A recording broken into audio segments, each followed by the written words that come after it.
Thank you so much for joining me. Walk me through how you see the situation in Ukraine today.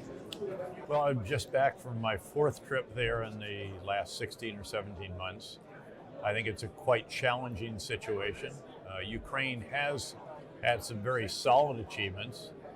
On the Black Sea, they've sunk over a third of the Russian Black Sea fleet without major surface combatants. So they didn't do it with their Navy, they did it with aerial drones that find the ships and then maritime drones that they made that have been sinking them. And that forced the Russians out of the Western Black Sea, forced them to pull their remaining ship from Sevastopol, centuries-old port in Western Crimea, and opens it up for the maritime export of grain, Ukrainian grain being about 25% of the world's exports, very significant. On the ground, they did the Kursk offensive, remarkable, achieved total surprise, despite assembling over 4 brigades of not just armor and artillery and infantry, but also air defense, electronic warfare, signal, engineers, and of course all the logistics required for that with drones over top of them.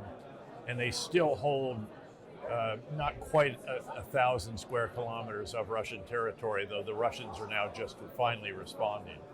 But it's on the front lines that the challenges are really most considerable. The Russians are achieving incremental gains on a daily basis, very costly for them, showing many of the shortcomings of the Russian system with just throwing soldiers into the line, using human wave attacks, much of which the Ukrainians are countering with unmanned systems. They don't have the manpower, and they've got to generate more from their conscription process. But what they're doing to make up for that is throwing machines at the Russians instead of men. Drones. Drones. Also now starting to introduce ground robotic systems. They're going to have robotic dogs. They have remotely piloted vehicles, even remotely piloted machine guns. But again, the front lines are worrisome. And to enable Ukraine going forward, the U.S., the West, what we've got to do is help Ukraine change the dynamics of this war, without which no resolution is possible. Putin has to become convinced that he cannot achieve further gains at an acceptable cost. That cost has to be made just too high, even for someone who seems unconcerned by his own soldiers giving their lives. That's the dynamic that has to be changed, and it can only come about through a combination of different factors: continued EU support in aggregate, individual European countries, US and other Western support, and the Ukrainians continue their advances in very innovative unmanned systems, additional drone battalions. They're cranking those out about every month, but they have to again increase their conscription and then training and equipping of individual soldiers for replacements, and then also new units that can capitalize on equipment, weapon systems sent from the West.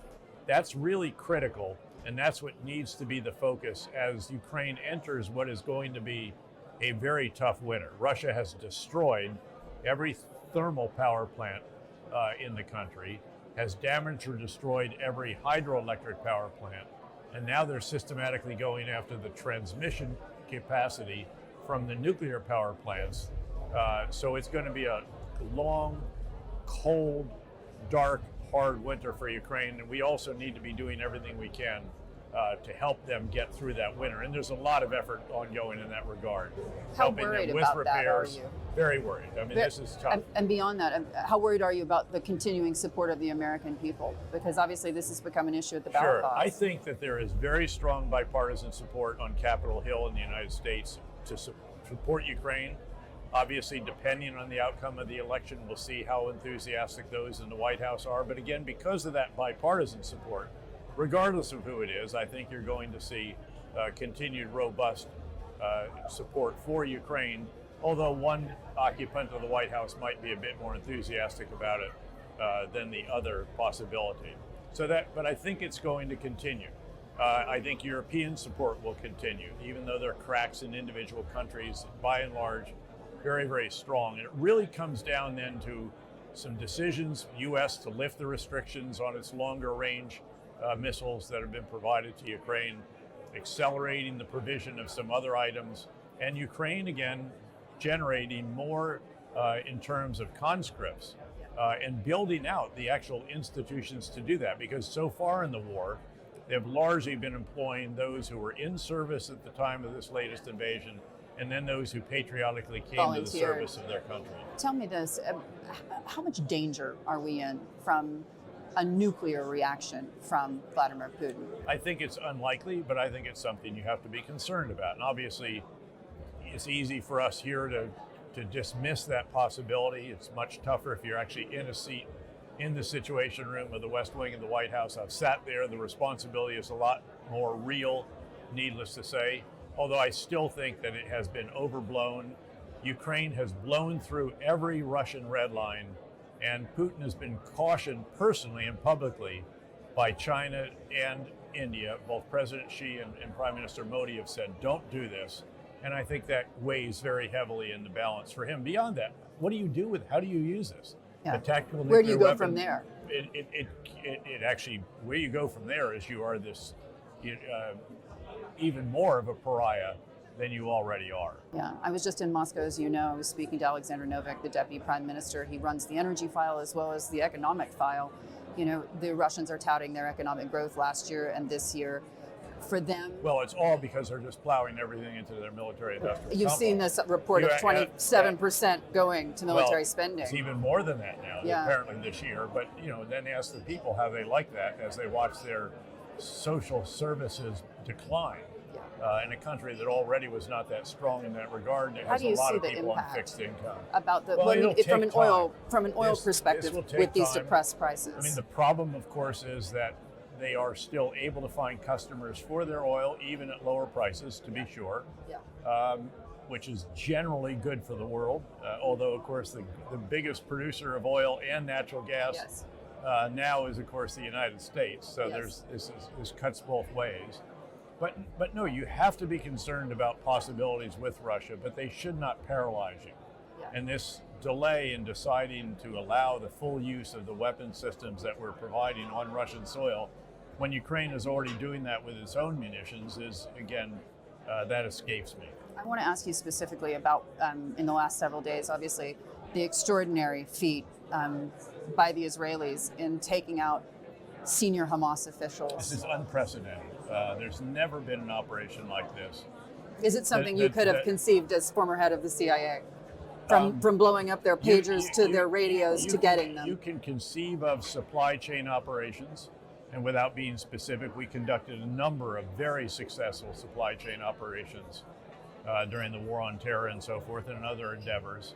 This is just so unprecedented in its scale, scope, effectiveness, and just sheer diabolical creativity. Keep in mind that the people who had the pagers were the most important leaders in Hezbollah. That was a badge of honor, of importance. Yes. I'm sure they were fighting to have a pager. And then all of a sudden, thousands of them blow up. So killing dozens and then wounding many, many more. And also rendering that particular communication system obsolete. Yes. Almost immediately. And then, of course, the next fallback was walkie-talkies, and they begin to blow up. And they'd already stopped using cell phones because they believed the Israelis could geolocate them on those. So how they've lost their command, control, and communication system. They cannot coordinate the response to Israel in the way that they would have likely. And the big concern, of course, has been that Hezbollah had at the start of this war assessed somewhere around 150,000 various types of missiles, rockets, drones, and so on, which, if they could coordinate a massive quantity at one time, could overwhelm the very sophisticated air and ballistic missile defense system of Israel, of Iron Dome, David Sling, Arrow, Patriot, and some others. And that's a concern. And yet Hezbollah has generally been unable to do that, in part because its communication system has been devastated, really. This is not just a decapitation, this is a decimation. Beyond that, Israel coordinated very quickly, right on the heels of that, striking over 1,500 targets and going all the way up into the Bekaa Valley, everywhere where they've been mapping Hezbollah infrastructure for many, many years, and simultaneous operations on an extraordinary scale with, again, extraordinary success. And of course, culminating a lot of that with taking out Hassan Nasrallah and also a senior IRGC Iranian official. Can you say that, though, given the enormous loss of life, it was worth it to take out Hezbollah? Oh yeah, I think so. Look, you shed no tears for Hassan Nasrallah. Those around knew where they were located. Again, this is tragic, but it is war. And when you look at what Hassan Nasrallah has done over several decades, including the Marine barracks bombing and many, many others. But this is Israel's war, not America's, right? Well, America's lost lives to Hassan Nasrallah's operation just alongside Israel, not in remotely the same numbers. And of course, keep in mind again, that Hezbollah brought this on themselves. It's their daily volleys of rockets and even anti-tank guided. But Hezbollah is not the Lebanese people. And now they're dying in large numbers. They're not Hezbollah. Well, again, the people in the area of Hezbollah, again, this is tragic, it's unfortunate, and they can lay this at the feet of Hezbollah's leadership, who positioned their facilities underneath civilian infrastructure and so forth. And in this case, I think Israel is justified to be doing what they're doing. I'm sure they mapped this out, I'm sure they did the weaponeering, but they had this chance to take out the kingpin, and they took it. And I think that was right, and frankly, I think it was proper, given what Hezbollah has done. Again, Israel didn't start this war with Hezbollah this time.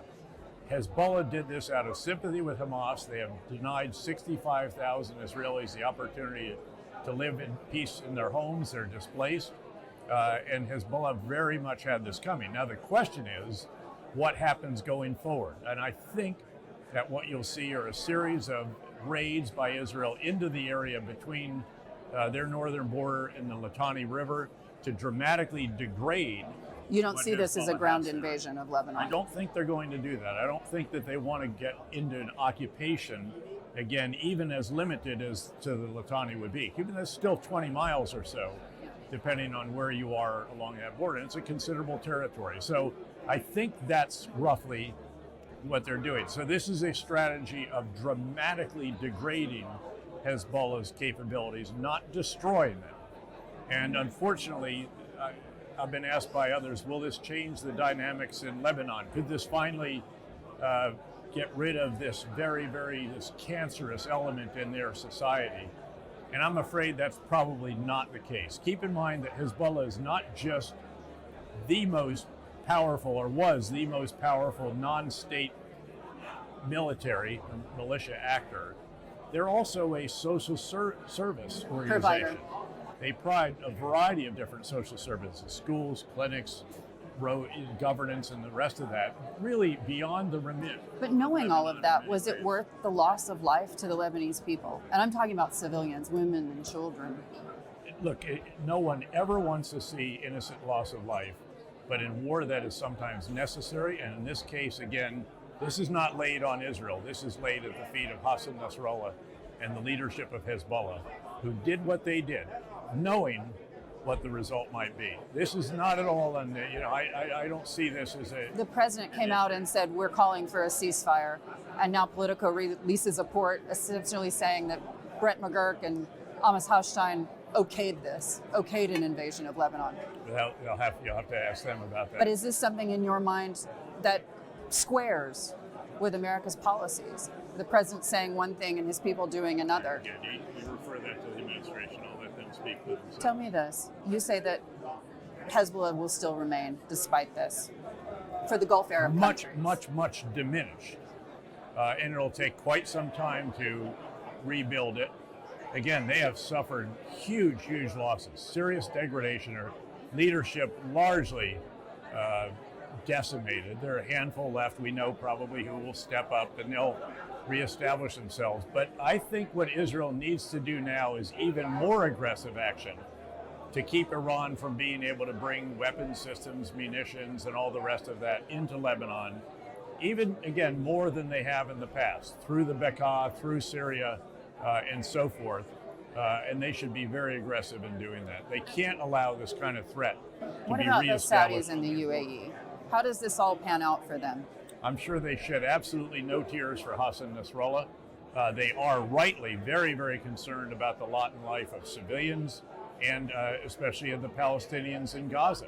And I've been suggesting publicly for since the beginning, that there needs to be a vision not just for the degradation of Hamas, but for the security of Gaza, in which Hamas will no longer have a role. But unless you actually secure that area and provide organized humanitarian assistance, begin reconstruction, begin the establishment of alternative governing mechanisms and provision of security by trained and equipped Palestinian security forces, if you don't do that, what you have is a continuation of a situation that is a humanitarian disaster and a vacuum. But actually that vacuum is being filled.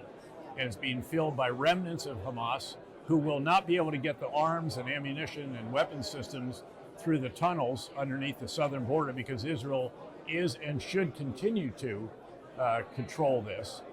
They should not give that up, in my view, despite what some are saying to get a ceasefire. I think they need to retain control of that. Nonetheless, Hamas will reconstitute individually in terms of soldiers unless there is security established and there's no longer a place for them in Gaza. And that would require, I think, incremental occupation by Israeli defense forces to provide security, and then rapidly thinning out and moving on to another area. Start in the north, come a mile in, east-west wall, a couple north-south walls. You have gated communities, just as we established in Fallujah, Ramadi, Mosul, and Baquba, and so forth. Biometric ID cards for everyone in there. Start humanitarian assistance, reconstruction, then getting a better life for the people, and then introducing Palestinian security forces that could likely be trained by the U.S. At the Jordan International Police Training Center and equipped and overseen. Then you can get humanitarian organizations in an organized way rather than this sort of haphazard way with gangsters taking over the trucks the minute they get inside the border. And you can ensure that Hamas does not have any governance authority in that territory, which is critical. What do you see when you look at Iraq today? Disaster?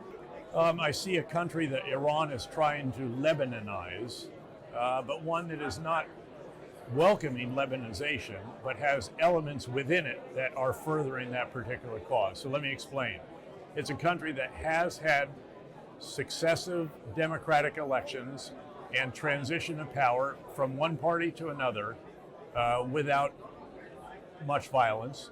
Yes, one of those took about 9 months of wrangling to get to it, but that is ongoing. It's a country in which you see significant Iranian influence, but it's also one in which you see significant resistance to that influence, and not just by the Sunni and Kurds, but by actual major Shia elements as well, who do not want to become the 51st state of Iran, do not want to see their country turned into Lebanon by the Iranian-supported political figures and militias having undue influence in the parliament and then also on the streets. But they're a force to be reckoned with. They're a big concern. They're pushing the government to reduce our presence over time and so forth. So again, there are some features that are really quite encouraging. The reconstruction, the economy is booming. There's corruption. Yes, there's bureaucracy. Yes, there's, again, undue influence of militias. But again, if you look at that country nowadays, it bears no resemblance to the Iraq that we knew and came to love during the surge in Iraq and so forth, with all the damage and destruction. You know, the road from the airport is now no longer the most dangerous road in the world. It's one of the most attractive in the world. There's malls going up. There's hotels. There's all of this.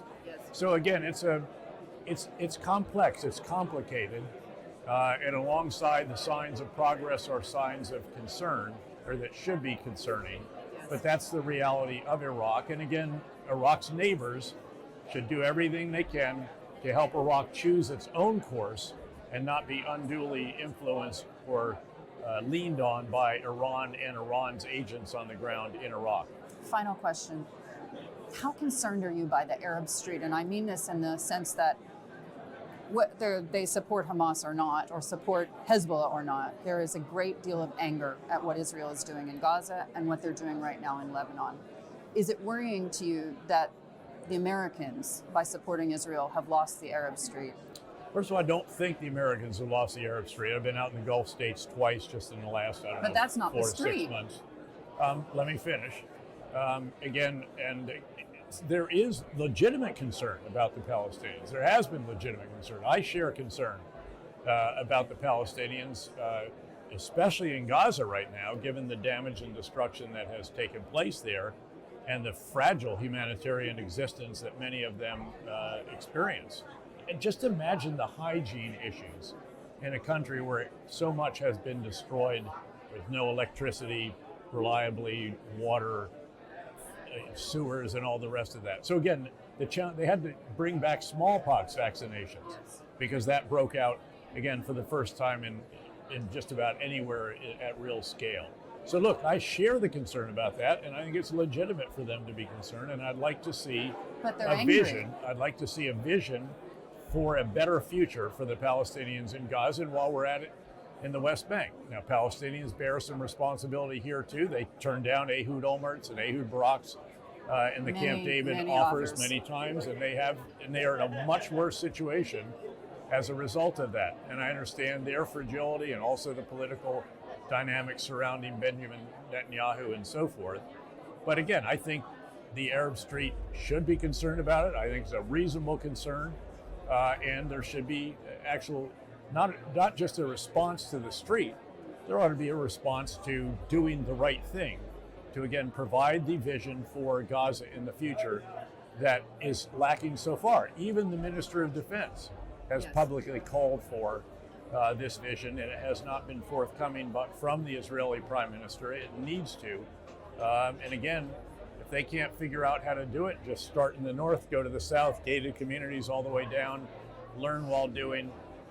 You don't need a counterinsurgency field manual for that. You can figure it out trial by error. Anger at us. When does this blow back on us? Because we're seen as supporting it. I don't see it right now. I mean, again, look, the U.S. has always been, according to the Arab Street, the source of every problem in the region, and also, ironically, the solution to every problem. I spent so many years of my life out there. I have gone through this. I've experienced it.